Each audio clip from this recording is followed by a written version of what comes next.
Pasamos ahora a la segunda sesión que tiene que ver con el comprender y aplicar en la práctica la doble dimensión epistemológica y práctica de las técnicas de investigación cualitativa. Empezamos por el subtema de la epistemología de las técnicas e instrumentos de investigación cualitativa, que dividimos en conversacionales o narrativas y en observacionales. En primer lugar, para ubicar la cuestión, presuponemos lo avanzado en la primera sesión. El aparecer, el acontecer, la vida, no se da para ser captada reductivamente, sino que supone una ampliación de lo que hay. Ni explicación, como remisión del hecho a un principio o a un final con y en el que se abrocha, ni comprensión, como cierre fusional de horizontes, ni explicación ni comprensión. La coincidencia no es el marco de los universos retóricos como el presente y por lo tanto no es el marco de la investigación cualitativa.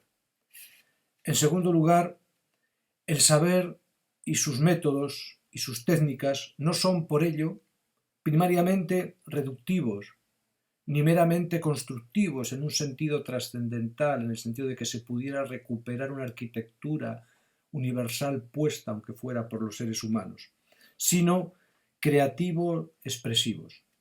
Todo momento de construcción que existe, todo momento de reducción que es necesario, está enmarcado o desenmarcado por esto. Frente a la idea de que existe una referencia a la que se podría acceder por distintos caminos, frente a esta idea que data de Frege, del filósofo Frege, el proceder de la investigación cualitativa en ciencias humanas no se orienta a recuperar la referencia desde los sentidos que nos permitirían acceder a ella. En tercer lugar, a la vez, esto significa positivamente que cada camino, y hay muchos porque hay muchos métodos y muchas técnicas, cada camino articula, fija, crea, realiza un mundo, un ser y un saber.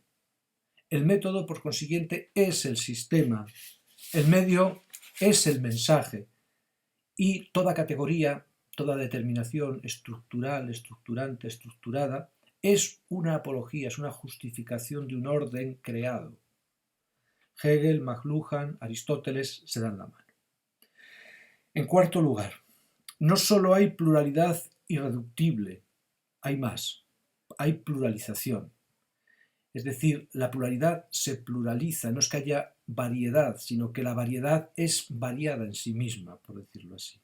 Estamos en un universo entonces no de entidades, no de relaciones, sino en un universo de posibilidades que se van fijando también a la vez multiplicándose como posibilitaciones. Posibilidades entonces que son más fuertes que cualquier realidad, es decir, la realidad de alguna manera es algo adjetivo, lo sustantivo, por así decirlo, es la posibilidad, la irreductibilidad. Y esta pluralización se da, a su vez, como una superposición, es decir, los accesos, las determinaciones coexisten en su pluralidad, en su contradicción, en su complejidad y no están orientadas a ser reducidas. La pluralidad, la complejidad no es un déficit, sino es la positividad. Esta pluralización entonces se da como superposición irreductible. No hay ningún ojo que todo lo vea, no hay una realidad que toda lo acoja, una definitividad a la que tengamos que llegar, no hay un método, no hay un camino, no hay unas técnicas que todo lo compongan. En quinto lugar, por ello, las categorías epistemológicas tradicionales, las categorías de verdad, de objetividad, de neutralidad, sea imparcialidad, sea sinceridad, la categoría misma de indagación, la categoría de análisis, la categoría de explicación, la categoría de cierre o de satisfacción, la categoría de progreso y otras muchas, deben ser revisadas desde este marco, deben ser desenmarcadas del marco de la referencia tradicional. Y aunque conserven validez como operadores medios, no son el horizonte de la indagación. Esto es fundamental. Esto para muchos supone un estreñimiento del que no se pueden recuperar y sin embargo nosotros lo tenemos que vivir positivamente, por decirlo así. En sexto lugar, de este modo, entonces es obvio que el investigador no está obligado por las técnicas y los métodos, no está obligado en todos los sentidos de la palabra. Puede combinar diferentes procedimientos, buscando siempre los más ajustados, los que considere más ajustados, puede considerar combinando diferentes procedimientos y además siempre tendrá a la vez que cuestionar no solo estos procedimientos, métodos en sentido amplio, técnicas en sentido más estricto, sino sobre todo también el paradigma, marco, imaginario, conexión entre ontología, epistemología, praxis, marco ético, político, tecnológico, en el que se sitúa. Por lo tanto, el investigador, la investigadora, está siempre sumido en la procesualidad recursiva, en una circulación que no conoce reposo, porque no está orientada hacia el reposo. Porque conocer no es fijar, sino conocer es expresar, es expresar. Valga esto como marco general de la epistemología de las técnicas de investigación cualitativa.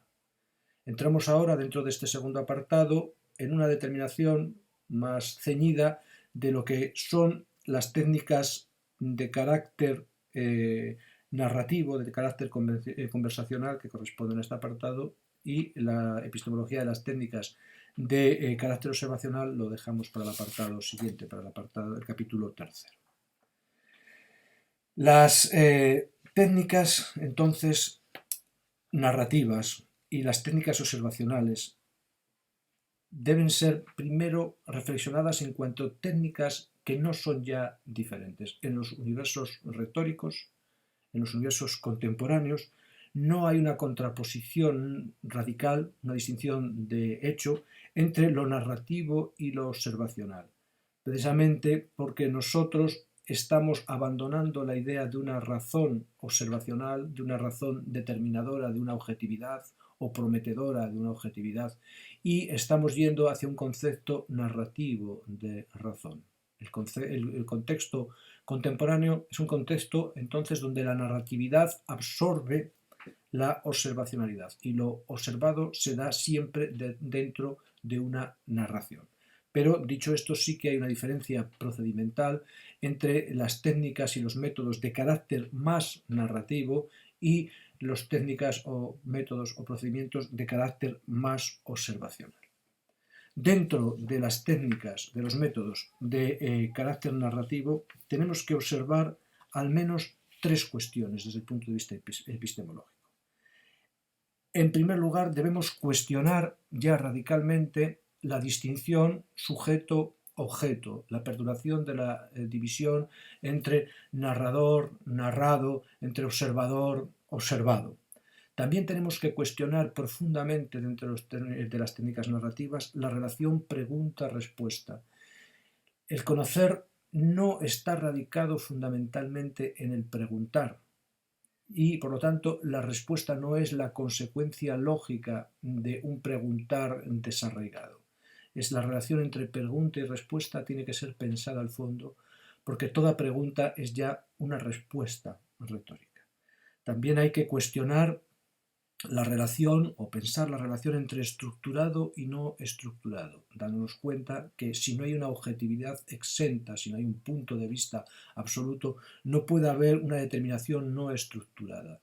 Distinguiremos grados de estructuración, metaestructuraciones, y tendremos que circular siempre entre ellas para determinar en qué punto nos movemos de la narración. Si es una narración primaria, es una narración que radica en en relatos más profundos, pero sin esperar encontrar nunca el protoelemento, el protorrelato, el inicio, porque el inicio no existe. Está todo orientado hacia la expresión y hacia la futurización. Del mismo modo, tenemos que cuestionar la distinción radical entre lo individual y lo social. Lo individual ya es profundamente social. Lo individual está ya socializado y también, sin embargo, lo social admite el pujo, la presunción de lo individual. Lo individual nace en lo social, pero nace efectivamente de algún modo también como pretensión individual. Hay que trazar las líneas que unen estos dos puntos, que son largas y complejas porque pasan por estructuras grupales que no están fuera, sino que están dentro de lo que podríamos llamar lo individual. También hay que distinguir y profundizar en la división entre el punto de vista emic y punto de vista etic, punto de vista propio del actante, lo que uno cree que está haciendo, triangulaciones con lo que otros piensan que uno está haciendo, de una forma también circulante, sin que haya un punto de vista que cierre el asunto, aunque nosotros tengamos que determinar en el discurso desde la facticidad cierres. Y en este primer apunte sobre lo observacional tenemos que también tener muy en cuenta la distinción entre sinceridad, manipulación, autoengaño. Es una distinción que no se puede medir, que no se puede percibir, pero que está siempre ahí jugando. Las ciencias contemporáneas no se basan en la benevolencia epistemológica, en la buena voluntad de los actores. El engaño, la mentira, el autoengaño forman parte estructural de los relatos. Esto no es negativo, sino que esto es constitutivo. Desde este primer bloque de determinaciones de los métodos narrativos pasamos a un segundo bloque que hay que reflexionar, que es lo que hemos ya dicho, que la epistemología contemporánea tiene que ser entendida desde la razón narrativa, incluso la propia idea de subjetividad en su elemento más envolvente está constituida por el yo biográfico que envuelve de alguna manera lo biológico sin cerrarlo. Por lo tanto, la razón narrativa es la primera razón. Las razones de carácter más frío, de carácter más neutro, de carácter más imparcial, vienen después. Y como cierre de este apartado de epistemología de lo narrativo, tenemos que ser conscientes de la facticidad posicional, que no es un elemento negativo. Vivir en universos fácticos es lo mismo que decir que vivimos en universos retóricos. Son universos en los que el principio no se da como condición, en los que uno no coincide con un principio ni con un final, porque no hay principio ni final con los que coincidir.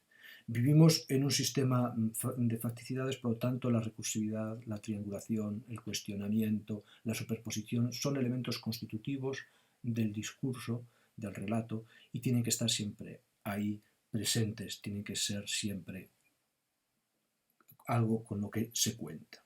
Nuestra propia tradición, los paradigmas en los que nosotros nos situamos, las ideologías, los prejuicios, las transferencias que realizamos o que sufrimos son elementos constitutivos del campo y son elementos que enmarcan el campo y que no pueden ser obviados, no pueden ser extraídos porque son constitutivos.